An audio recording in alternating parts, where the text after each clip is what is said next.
nous arrêtons simplement sur la conclusion de Dieu maintenant, avant d'aller plus loin. La conclusion de Dieu, c'est « Vous ne jeûnez pas comme vous le faites aujourd'hui, de manière à faire entendre votre voix là-haut. » Savez-vous qu'il y a une manière de faire entendre sa voix? Hello? Et il y a une manière de ne pas la faire entendre. Il y a une manière pour la faire entendre et une manière pour ne pas la faire entendre. En d'autres termes, dans ce verset, qu'est-ce qu'il dit? Il dit, ce n'est pas tout que simplement de venir à l'église. C'est pas tout simplement de prier, c'est pas tout simplement de vouloir jeûner. En gros, ce texte nous dit, vous ne vous comportez pas comme il le faut. Par conséquent, je n'agirai pas. C'est ce que Dieu dit au peuple là. Vous n'agissez pas comme il convient d'agir. Vous ne faites pas ce que vous devriez faire. Alors vous pouvez faire tous les sacrifices que vous pouvez imaginer. Je ne me manifesterai pas. Waouh! Imaginez un peuple qui a des pratiques religieuses, à qui à un moment donné, un homme, le prophète Ésaïe, commence à révéler toute votre pratique là, tous les sacrifices d'animaux que vous pouvez faire, toutes ces libations, c'est-à-dire ces produits que vous répandez comme cela, comme une offrande à Dieu, bah, tout cela, c'est comme si c'était rien. Imaginez la tête des hommes religieux de cette époque.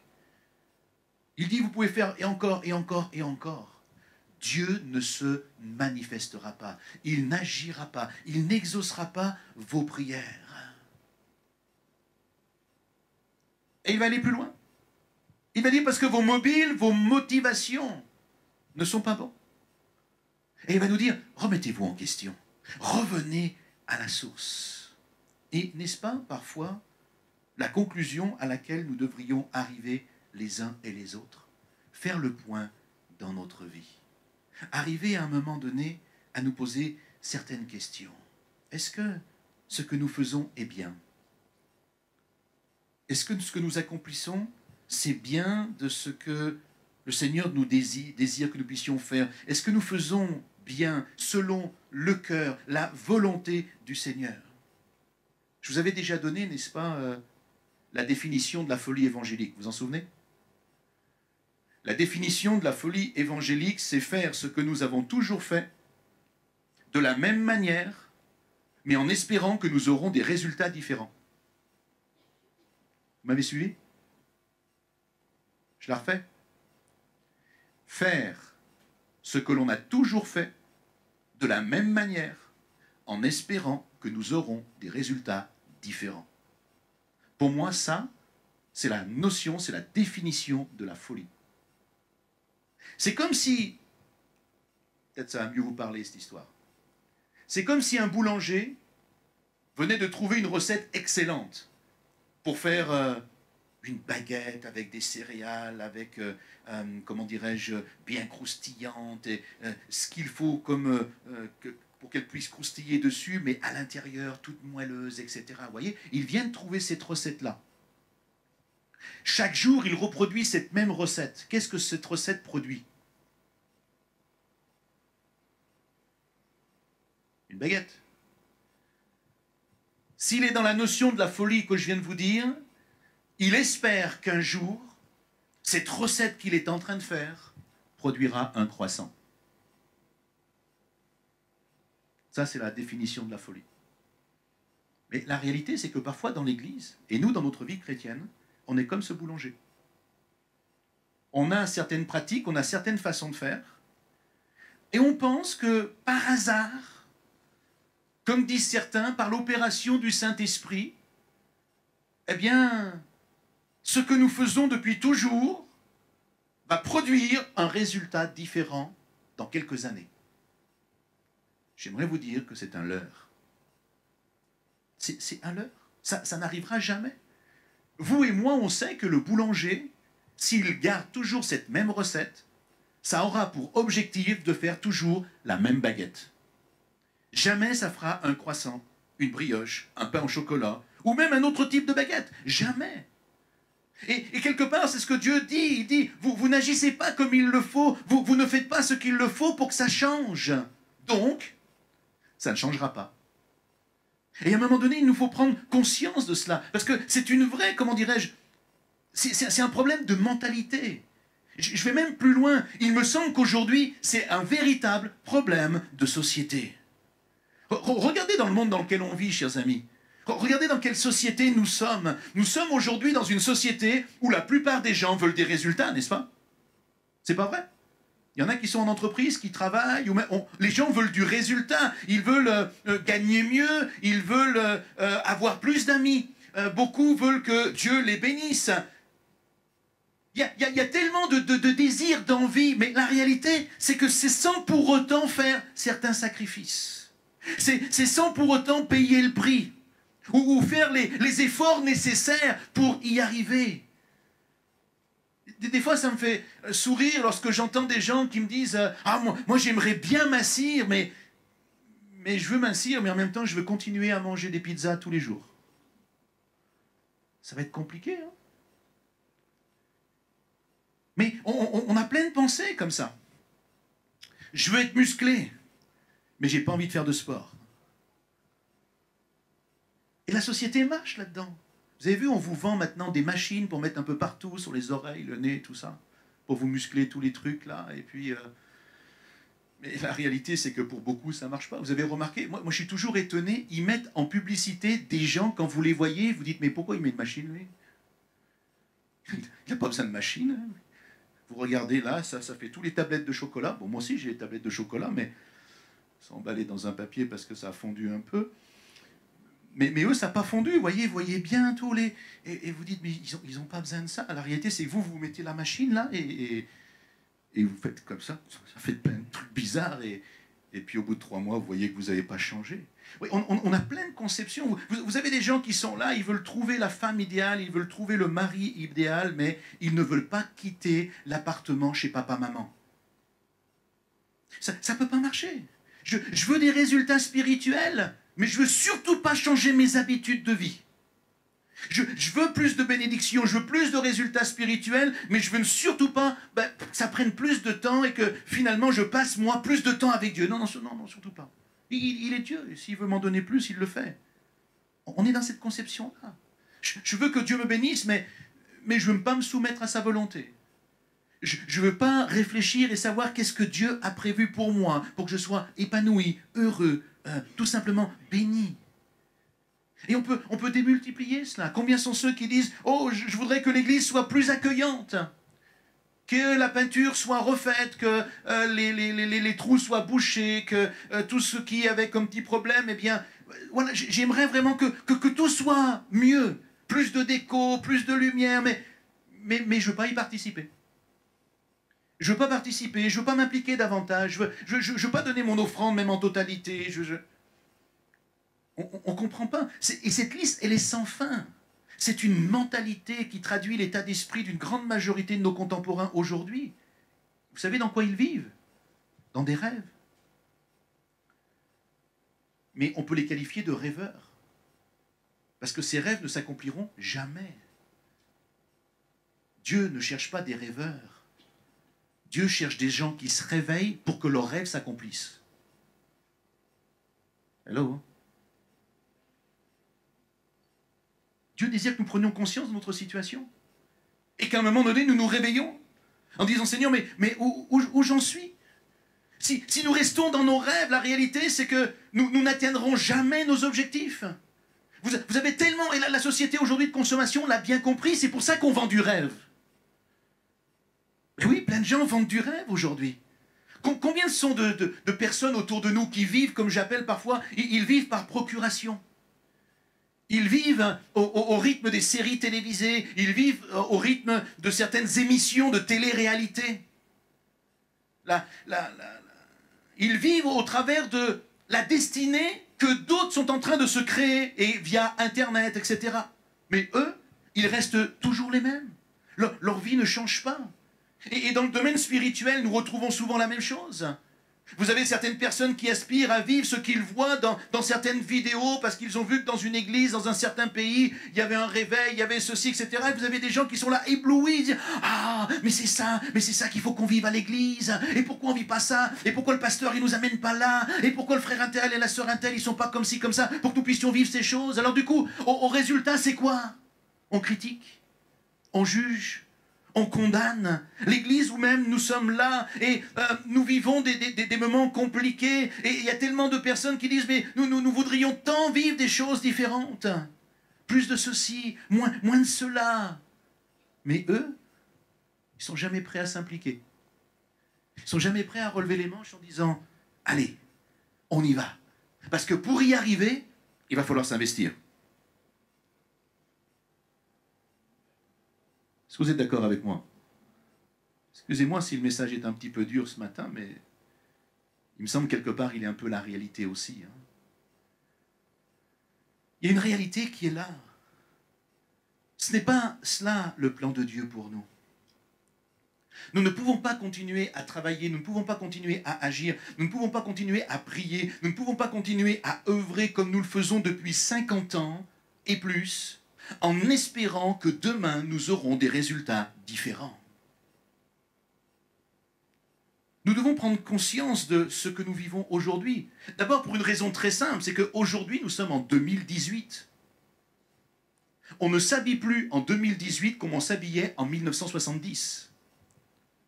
Même si la mode, je sais, elle tourne, ça revient et c'est un cycle permanent. La réalité, c'est qu'en 2018, il y a quand même des choses qui sont quand même différentes. Vous avez remarqué qu'il n'y a pas les mêmes chaînes de télévision en 2018 qu'en 1970? Vous avez remarqué? Il y a des choses un petit peu différentes. Internet va plus vite en 2018 qu'en 1970, vous avez remarqué? Légèrement, hein, mais... Internet existait déjà, mais avec les militaires qui l'avaient en fait. Hein. Personne d'autre ne pouvait l'avoir à l'époque. Hein. On n'a pas les mêmes films, on n'a pas les mêmes musiques, on n'a pas les mêmes préoccupations, il n'y a pas les mêmes problèmes de société. Même souvent, ces problèmes de société reviennent. Je suis en train de vous dire quoi? Je suis en train de vous dire que si nous voulons travailler dans cette génération, et de toute façon, on n'a pas le choix, parce que travailler dans la génération qui vient de passer, bah, ça ne va pas être possible. Vous êtes d'accord avec moi? Parce qu'elle est passée. Et si vous avez envie de travailler dans la génération qui va arriver entre 2040 et 2070, il va falloir attendre un bon moment encore. Donc par conséquent, et de manière assez logique, si Dieu vous a mis sur cette terre en ce moment, c'est parce que vous devez avoir une activité, une action dans cette génération. Ici, aujourd'hui, dans cette génération. Les choses autour de nous changent. On ne peut plus proclamer des choses. Souvent, j'aime bien parler avec quelques-uns quand ils nous parlent de musique. J'aime beaucoup les anciens cantiques, hein, Hubert et d'autres. Hein, ils aiment les ailes de la foi. Et moi, j'aime bien. Alors, pour les nouveaux, parce qu'ils ne savent pas ce que c'est que les ailes de la foi, c'est des cantiques qui ont à peu près 1853 ans, quelque chose comme ça, vous voyez. Mais ils sont encore certains d'actualité. Non, j'exagère. Mais moi, j'aime beaucoup certains chants sur les ailes de la foi, sur les chœurs et cantiques. On les chante encore aujourd'hui. Mais la réalité, c'est que j'aime beaucoup Hillsong aussi. Et puis, d'autres types de musique pop-rock qui existent aujourd'hui. Et souvent, je suis étonné quand j'entends certaines personnes plus anciennes dire « Ah non, mais les cantiques des ailes de la foi, ce sont des cantiques sanctifiés, ça amène la présence de Dieu, ils ont été écrits de manière ointe, etc., etc. » Mais pas plus qu'aujourd'hui. Et quand vous regardez certains livres historiques, vous commencez à sourire. Quand vous vous rendez compte, par exemple, que lorsque les premiers cantiques des ailes de la foi, lorsqu'ils sont sortis, la plupart des auteurs chrétiens étaient sévèrement critiqués, moqués, montrés du doigt, comme la nouvelle musique d'aujourd'hui. Pourquoi? Pour ceux qui font un peu de musique, regardez les partitions qu'il y a des ailes de la foi. Vous avez du 6/8, vous avez du 4 temps, vous avez des valses, vous avez des tangos, Et on les critiquait en leur disant « Vous n'avez pas honte? Vous n'avez pas honte de prendre ce genre de musique du monde pour mettre des paroles chrétiennes dessus ?» Les plus anciens, c'est pas vrai ce que je dis là? Mais oui, c'est ça. Nous, on croit, les ailes de la foi, ça a été sanctifié. Non. Les gens ont été sévèrement critiqués, même à l'époque de Luther et Calvin.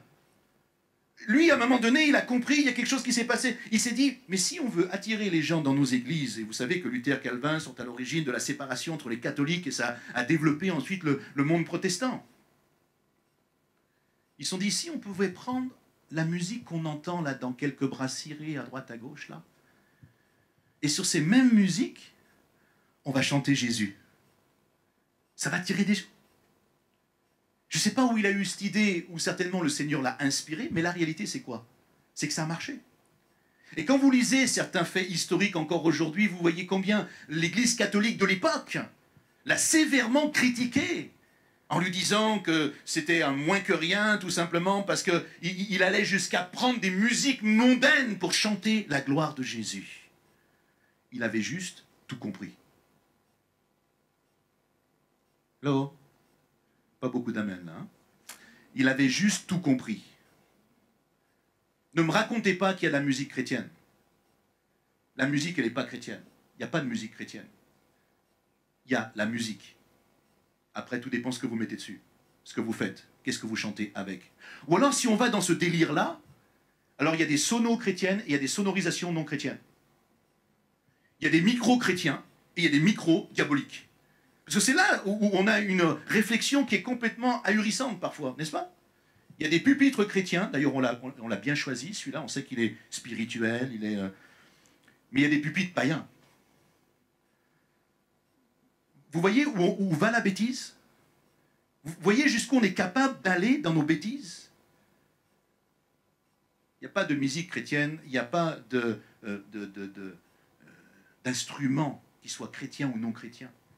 Je connais des églises qui n'ont pas mis de batterie pendant des années, et le jour où, au final, ils ont accepté de mettre une batterie, il y en a une, elle me dit, je suis en train de m'entraîner à la batterie parce que bientôt je vais jouer. Ah, je dis, mais c'est temps, on parlait de ça il y a peut-être une dizaine d'années, on était dans les camps avec le KTA, et elle me dit, oui, depuis 2 ans, on a acheté une nouvelle batterie.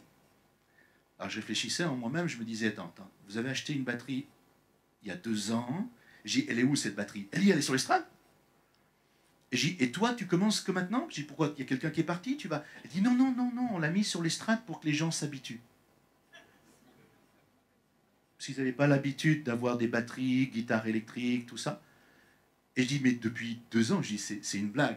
Elle dit, non, non, depuis 2 ans, la batterie, elle est sur l'estrade, mais personne ne la touche. Mais il y a eu un collège d'anciens qui s'est prononcé, qui a dit que là, maintenant, bientôt, on va pouvoir mettre quelqu'un à la batterie. Seigneur Jésus.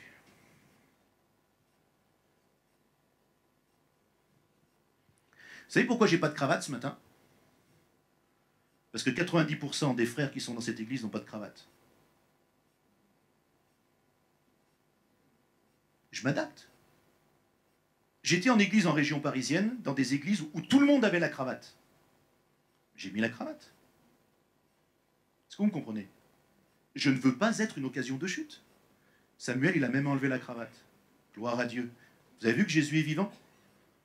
Les miracles sont encore pour aujourd'hui. Alléluia.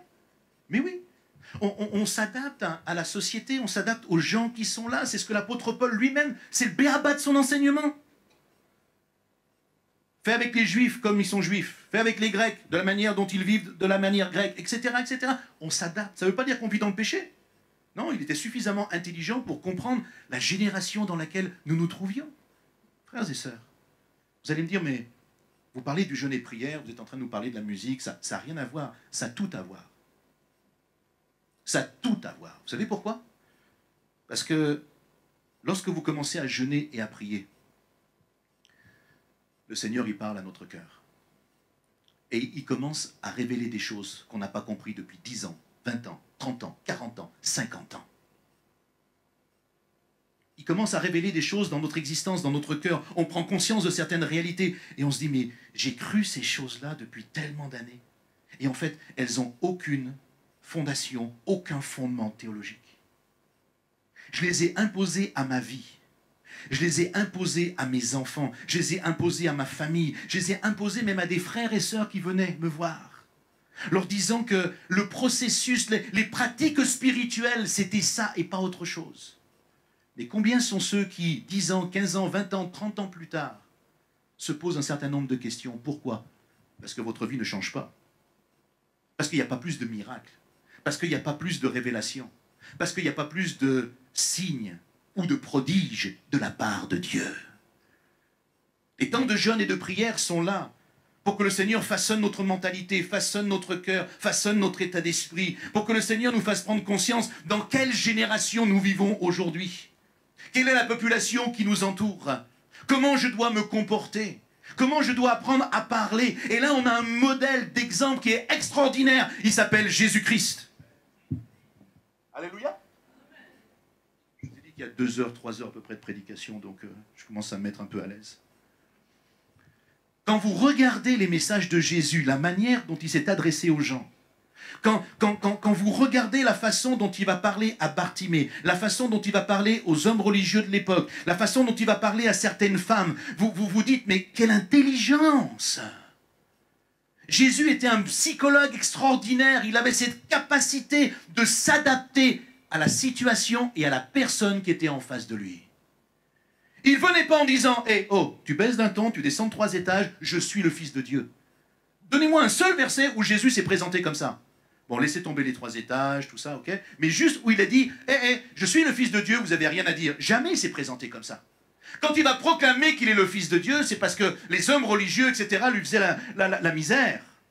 Et ils disaient, mais c'est n'importe quoi, qu'est-ce que tu racontes? Mais en fait, tous ces faits, toutes ces actions prouvaient qu'il était Jésus-Christ, le Fils unique de Dieu. Tout prouvait qu'il était le ressuscité et qu'il était vivant. Mais malgré tout ce que les gens voyaient, ils critiquaient encore. Ils disaient non, c'est pas possible, c'est pas lui. Mais quand il va voir l'aveugle, Bartimée, quand il va voir ces 10 lépreux, il sait déjà à l'avance que sur ces 10 lépreux, il y en a 9 qui vont continuer leur chemin. Il sait qu'il n'y en a qu'un qui va revenir pour glorifier son nom. Mais il ne se présente pas en disant, les 10 là, vous allez voir, venez, on va se mettre dans un coin ici, là. On va faire un truc ensemble.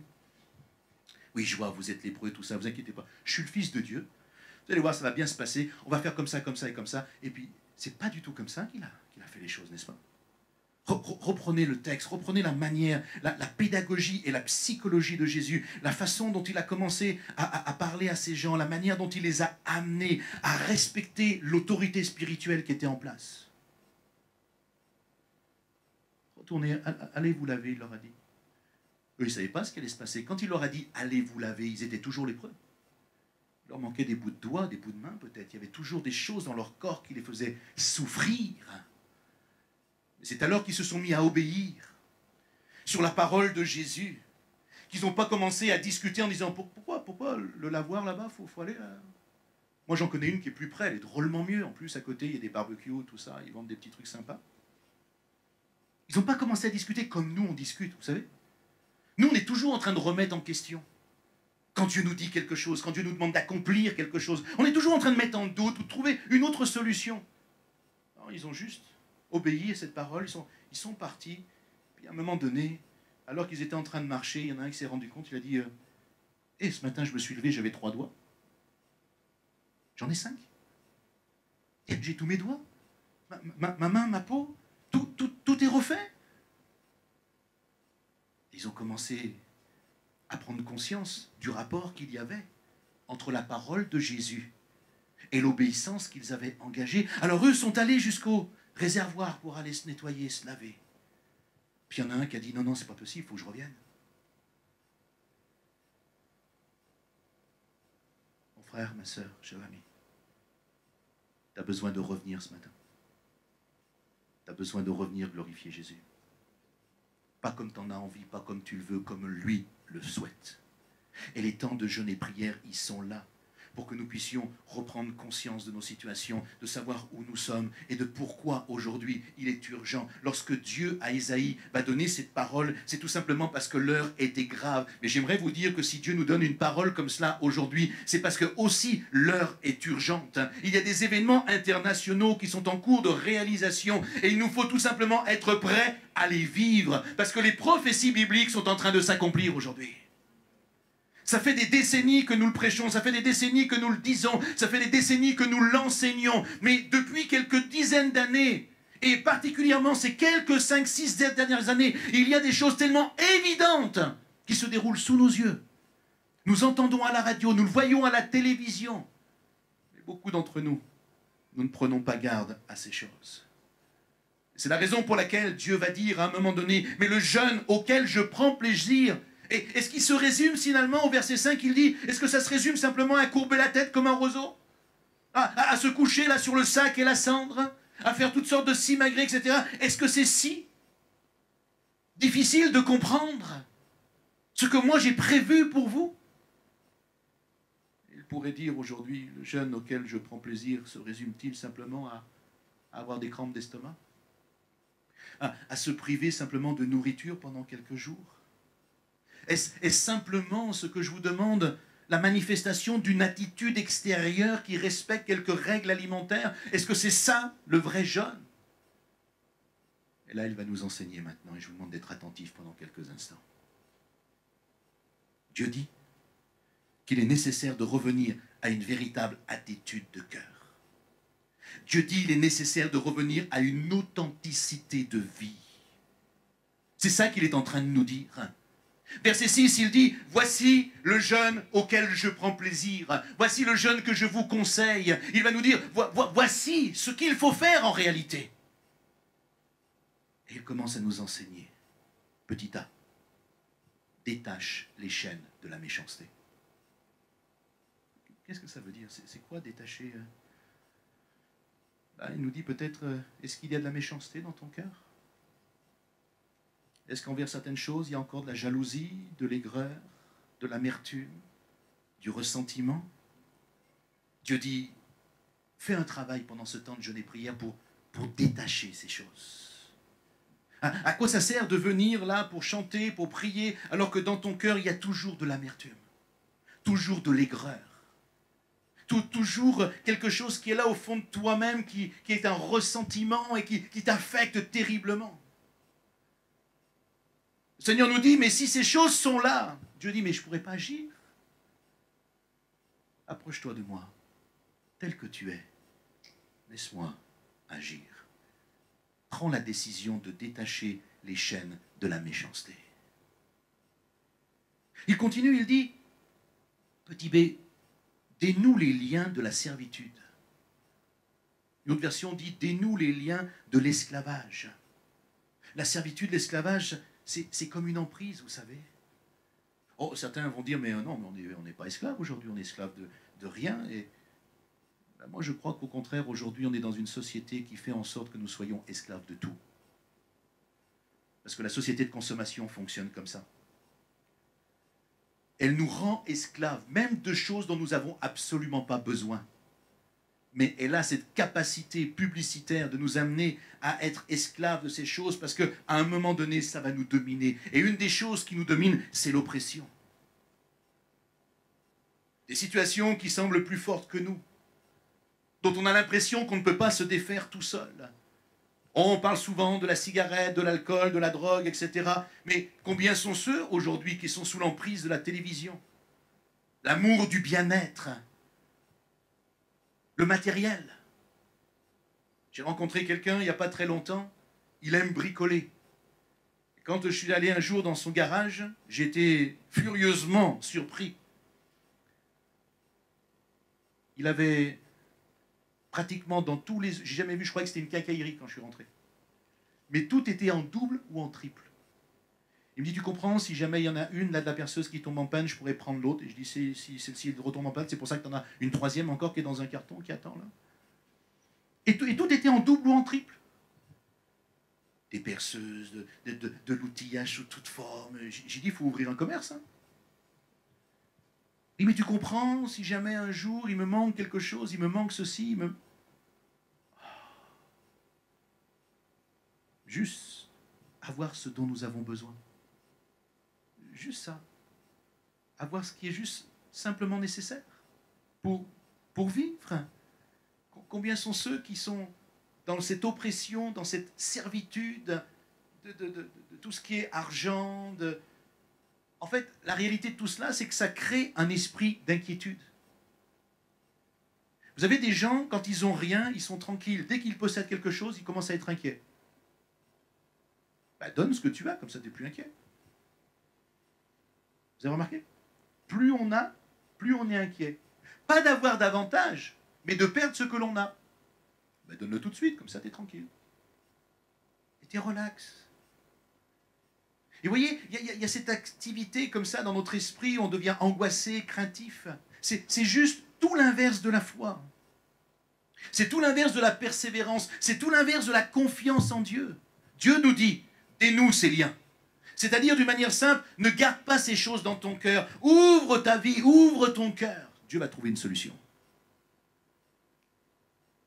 Dénoue ces liens. Troisièmement, il dit, renvoie libre les opprimés. Renvoie libre ceux qu'on maltraite. Quelqu'un qu'on opprime peut par exemple être quelqu'un avec qui on a eu une dispute, un problème, et finalement envers qui il reste du ressentiment, il reste quelque chose, parce que ce n'est pas réglé. Alors on a des attitudes, des comportements qui vont l'opprimer. Vous comprenez ce que je veux dire? On va lui chercher des petits problèmes, on va lui chercher des noises. Dieu dit, renvoie libre ceux qui sont opprimés. Ça veut dire, apprends à pardonner. Apprends à lâcher prise. Apprends à ne pas toujours rester sur les choses qui t'ont affecté d'une manière ou d'une autre. Ouvre ton cœur pour que la liberté prenne place. Quatrièmement, il dit que l'on rompe toute espèce de joug. Un joug, c'est terrible, n'est-ce pas? Un joug terrible qui fait... Vous savez ce que c'est un joug? Vous avez vu dans les champs, là, quand on met des animaux, on leur met un joug. Quand on veut que deux bêtes marchent ensemble, on ne voit plus trop ça, c'est vrai aujourd'hui. Hein. On leur met cette lourde pièce de bois sur le cou, sur la nuque, puis on les enferme là-dedans pour qu'ils marchent ensemble. Quand Jésus nous parle de joug, quand le Seigneur nous parle de joug, c'est-à-dire il y a parfois des choses qui nous prennent là, et puis ça nous attache, sauf que ce qui nous attache, ce n'est pas le joug simple, léger, que Dieu a pour nous, au travers de Jésus. Mais c'est justement l'égoïsme, par exemple.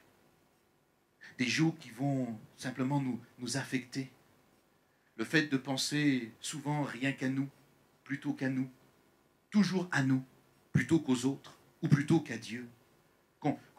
Combien de temps dans la semaine nous passons à prendre du temps à réfléchir sur qu'est-ce que je pourrais faire pour faire du bien aux autres?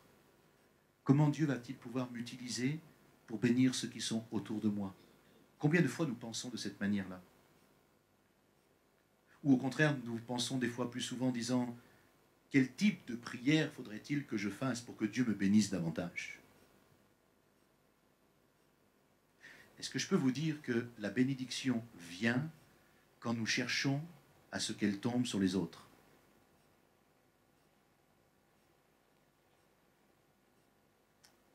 Plus vous allez chercher à ce que la bénédiction de Dieu touche votre entourage, plus vous serez béni. C'est l'inverse de l'égoïsme. Les principes bibliques sont en opposition avec les principes de notre société. Les principes de notre société nous disent garde, économise, sois égoïste, garde tout pour toi, parce que dans le concept de l'économie d'aujourd'hui, plus tu gardes, plus tu amasses, plus c'est toi qui t'enrichis. Ça, c'est le système de notre économie mondiale. Le système économique de Dieu, c'est fais attention, parce que tout ce que tu as, tu penses que c'est à toi, mais un jour tu risques de tout perdre. Alors entre dans le système économique spirituel. C'est quoi le système économique spirituel de Dieu? C'est apprends à donner, et moi je vais te donner avec abondance. Cesse d'amasser uniquement pour toi, commence à donner autour de toi, et tu verras de quelle manière moi je vais ouvrir les écluses des cieux. C'est un système économique qui est en opposition totale avec le système mondial. mais il est en accord total avec le système mondial spirituel que Dieu a instauré. Alléluia. Lorsque nous comprenons cela, alors nous voulons rompre toutes sortes d'espèces de jougs qui sont là. Dieu, voyez, va nous parler d'un jeune qui va nous amener à laisser son esprit façonner notre cœur, façonner notre mentalité. Et maintenant que nous avons parlé de l'attitude intérieure, vous allez voir que l'enseignement du Seigneur concernant le jeûne, c'est l'attitude extérieure. On pourrait dire, mais ça n'a rien à voir avec le jeûne. Et pourtant, ce n'est pas moi qui vous l'enseigne, c'est Dieu lui-même. Et dans l'enseignement qu'il nous apporte, il nous amène même à revenir à une véritable attitude sociale envers son prochain. Ah, ça peut peut-être nous choquer. Mais quand il dit, voici le jeûne auquel je prends plaisir, il va nous dire, verset 7, partage ton pain avec celui qui est à côté de toi là, qui n'a rien, qui a faim. Il a besoin de manger quelque chose. Dieu dit, partage ton pain. Oh, je sais, vous êtes tellement spirituel, vous allez dire, mais Seigneur, je jeûne aujourd'hui. Je ne peux rien partager, je jeûne. Réfléchissons un petit peu à ce que Dieu nous enseigne. Le jeûne, ce n'est pas simplement le fait de dire, voilà, Seigneur, tous les sacrifices que je fais pour toi. Mais Dieu dit, dans le jeûne, partage ton pain avec celui qui a faim. Fais entrer dans ta maison les malheureux qui, eux, n'ont pas de maison. Les sans-asile. Vrai problème de société. On a l'impression que le gars, il a écrit ça il y a quelques mois en arrière. Il a juste écrit 700 ans, un petit peu avant Jésus-Christ. Ça fait un peu de temps. Hein. On approche bientôt les 3 millénaires. Là. Réfléchissons un instant. Partage ton pain avec celui qui a faim. Fais entrer dans ta maison les malheureux sans asile. Si tu vois un homme nu, couvre-le. Ne te détourne pas de ton semblable. Pasteur, ça n'a rien à voir avec le jeûne, ça. C'est des choses qu'on devrait faire. Ça a tout à voir avec le jeûne. Parce que Dieu dit, verset 11, si tu fais ces 3 choses déjà, avec le reste qui a façonné ton cœur, il dit, alors l'Éternel sera constamment ton guide.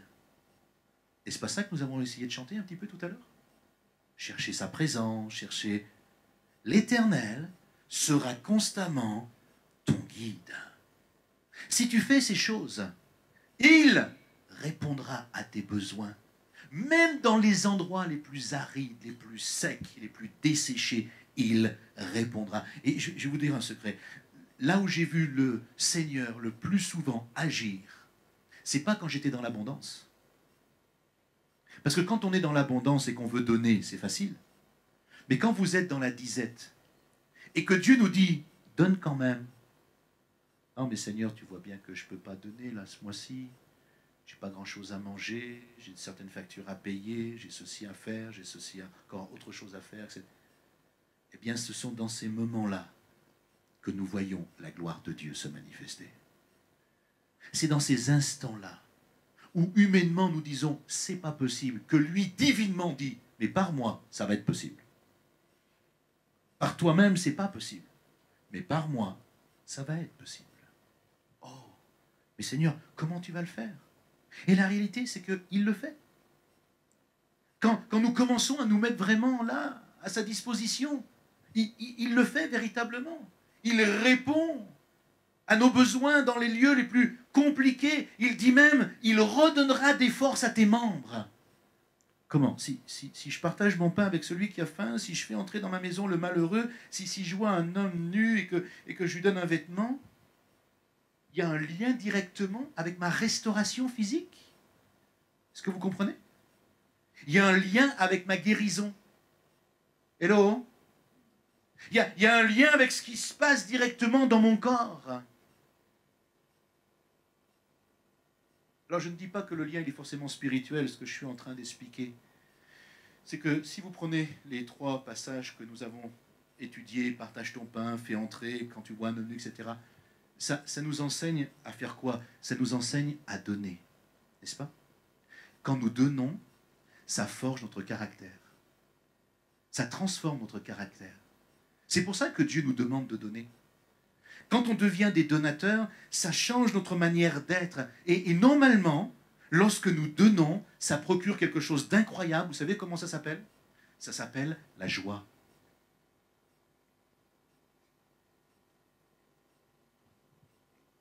Ils sont heureux ce matin. Hein? Vous avez chanté quoi comme cantique là pour que...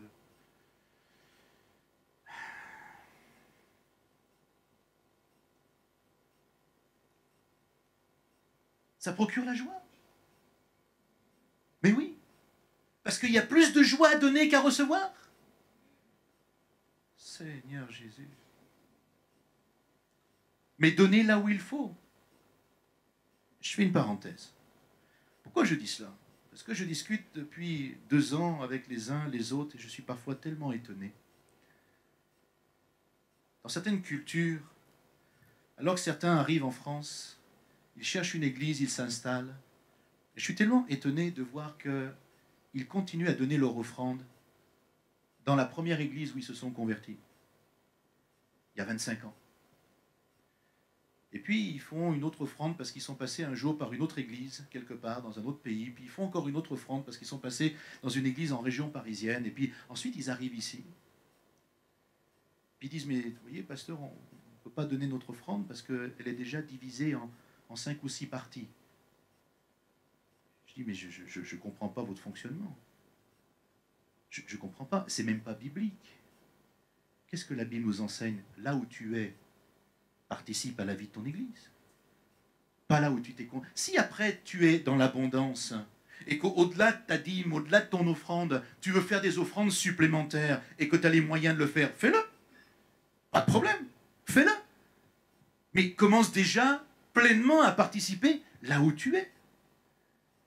Vous voyez, ce mode de fonctionnement, c'est comme si vous alliez manger à midi dans un restaurant. Vous choisissez, vous prenez la carte, vous mangez bien, et au moment de payer, vous dites, ben non, vous voyez, patron, j'ai pas envie de payer dans ce restaurant-là. Je vais payer dans le restaurant d'à côté. Il y a plus de lumière, il me plaît mieux, c'est là-bas que je vais payer. Qu'est-ce qu'il va vous dire, le patron? Il n'y a pas un problème dans votre tête, il n'y a pas un souci. On vous a fait des plats, c'est là qu'on vous a préparé des choses, c'est là que vous avez mangé, c'est là qu'on va faire votre vaisselle, puis vous voulez payer là-bas à côté. Mais parfois, il y a des chrétiens dans la vie spirituelle, ils agissent de la même manière. Ils mangent dans une église, ils boivent dans une église, je ne parle pas de nourriture, je parle de nourriture spirituelle. Ils consomment la vie de l'église, ils sont là, et ils prennent tout ce qu'il y a à prendre. Mais quand il s'agit ensuite de la participation, non, tout est divisé en 5, 10, 15, 20. C'est pas ça que la Bible nous enseigne. Là où tu manges, c'est là où tu donnes. Hello? Sinon, tu vas manger ailleurs. Est-ce que vous comprenez un instant? Il faut être logique avec soi-même. Il faut être clair. Là où tu manges, c'est là où tu participes. C'est là où tu t'investis à fond. C'est là où tu donnes de ta vie, de ta personne. C'est ce que nous faisons tous pour la plupart. Parce que c'est ce que le Seigneur nous demande. Et au travers de notre investissement, il y a là, et je referme cette parenthèse, cette notion de ne pas simplement avoir des pratiques, mais d'entrer pleinement dans ce que Dieu attend pour chacun d'entre nous. Partage ton pain avec celui qui a faim. Quand tu vois des souffrances, ne détourne pas le regard, mais si tu peux y participer, participe-y, mais comprends les priorités qu'il y a à mettre dans ta vie. Comprends ces priorités. Et mets-les en pratique. Pourquoi? Parce que nous n'avons pas le droit de voler Dieu. C'est pas moi qui le dis, c'est lui. Vous volez l'Éternel par vos pratiques, par votre façon de fonctionner. Et nous ne sommes pas là pour voler Dieu. Si nous remettons en place, et au travers des temps de jeûne et prière, qu'est-ce qui se passe? Eh bien, Dieu nous interpelle, Dieu nous parle, Dieu nous enseigne. Et Dieu nous montre qu'on a besoin de détacher le joug de l'argent, le joug financier, le joug matériel. Des gens qui nous tiennent avec ça. Des gens qui parfois nous disent, quand tu seras en Europe, n'oublie pas d'où tu viens.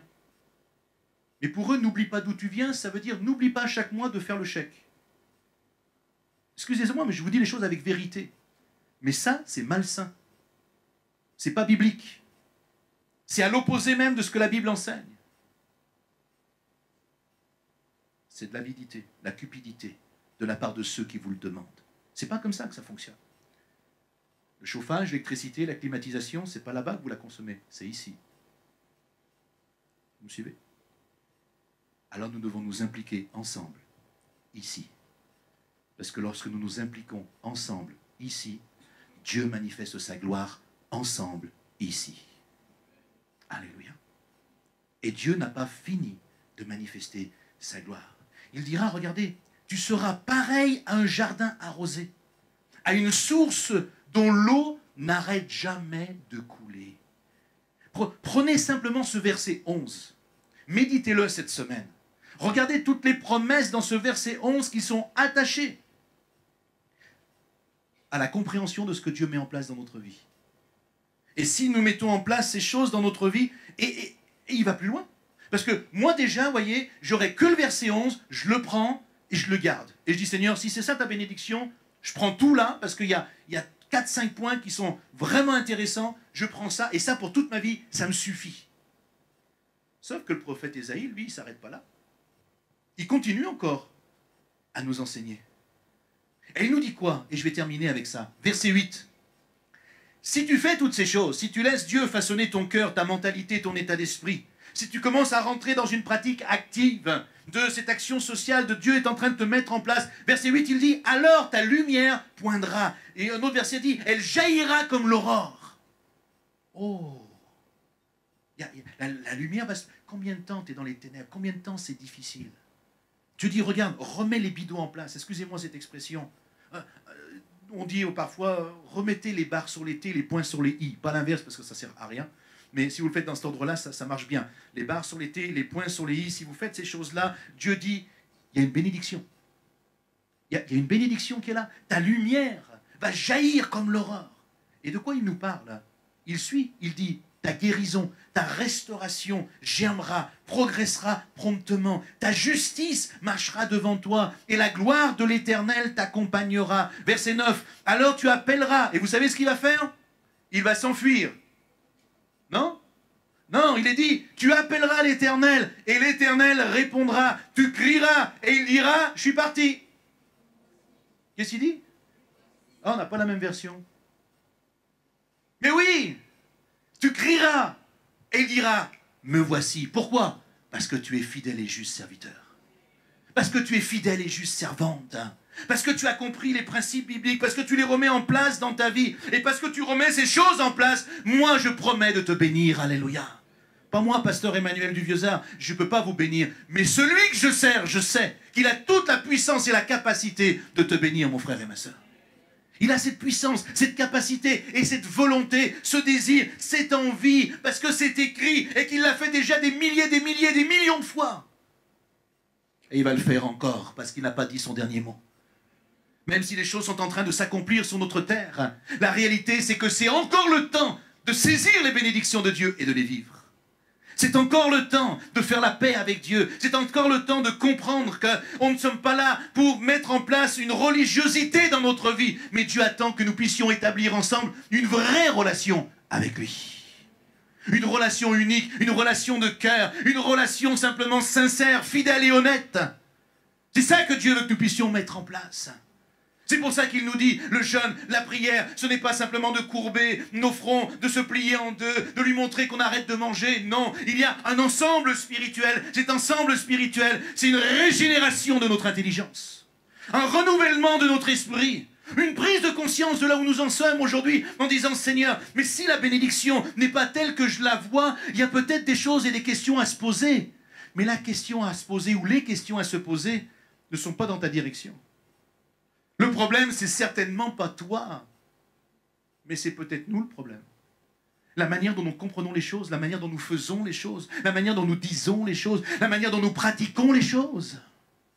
Quand nous commençons à comprendre cela, et que nous remettons les choses en place, alors oui, la justice va s'élever dans ta vie. Oui, tu vas pouvoir appeler et l'Éternel va dire, je suis là, me voici, alléluia. Regardez ce qu'est la promesse qu'il fait. Il dit, si tu éloignes du milieu de toi la contrainte, on en a parlé tout à l'heure, le joug, etc. Si tu éloignes du milieu de toi tout ce qui peut te contraindre dans ta vie, les gestes menaçants, les discours injurieux, les paroles mauvaises. C'est pas pratique. Moi, quand des gens me disent, vous comprenez, pasteur, la Bible, c'est compliqué à comprendre quand même. C'est vraiment difficile, je comprends rien. Mais qu'est-ce que tu comprends pas? Dieu dit, éloigne de toi tout ce qui est une contrainte, tout ce qui est malsain, tout ce qui est mauvais, qui t'enferme là dans un joug, dans une forme d'oppression. Dieu dit, les gestes menaçants, toutes ces choses-là, laisse tomber tout cela, les discours injurieux, les paroles mauvaises, tout cela, mais mets tout cela de côté. Verset 10, si tu partages maintenant tes propres ressources, voyez, c'est au cas où on n'a pas bien compris, il répète. Il paraît que pour bien comprendre quelque chose, il faut le répéter 8 fois. Vous êtes prêts? Si tu partages tes propres ressources avec celui qui a faim, si tu réponds aux besoins de l'opprimé, ta lumière surgira au milieu des ténèbres et ton obscurité sera pareille à la clarté du midi. Oh, moi je veux bien que mon obscurité ressemble au midi. La bénédiction de Dieu, elle est là. Si tu partages tes propres ressources avec celui qui a faim, si tu réponds aux besoins de l'opprimé, ta lumière surgira au milieu des ténèbres et ton obscurité sera pareille à la clarté du midi. Depuis combien de temps, mon ami, mon frère, ma soeur, tu es dans l'obscurité? Depuis combien de temps il y a comme une nuée de ténèbres qui est là? Jésus n'est pas dans les ténèbres, il est la lumière. Et Jésus veut communiquer la lumière, il veut dispenser la lumière, il veut t'amener parfois au désert pour que tu découvres au désert la lumière. Et qu'ensuite, dans ta vie, tu ramènes la lumière. Et que tu vives et que tu marches dans la lumière. Alléluia. Alléluia.